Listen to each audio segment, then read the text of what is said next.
અને એક છેલ્લી કથા તમને છાંદોગ્યોપનિષદની સંભળાવી પૂર્ણ કરું. બહુ સમજવા જેવી કથા. અને જબાલા એક નારીનું નામ જબાલા, અને એના પુત્રનું નામ સત્યકામ હતું.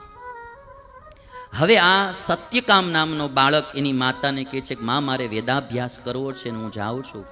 એટલે ઋષિ મને ગોત્ર પૂછશે કે હું કયા ગોત્રમાં જન્મો છું, તો મારું ગોત્ર તું બતાવ્યું માં. કિમ ગોત્રો અહમ અસ્મી. અને ત્યારે એની માતા જબાલા કહે છે કે બેટા, ગોત્રની તો મને ખબર નથી. હું દાસીપણાના કામ કરતી હતી, ઘણા પુરુષોની સેવા કરતી હતી, એમાં કોનું તું બાળક છો એ મને ખબર નથી.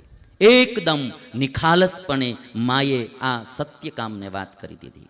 સાહૈનમ વાચ નાહમ એતદ્ વેદતાત યત ગોત્રસ્ત્વમસી. તું ક્યાં ગોત્ર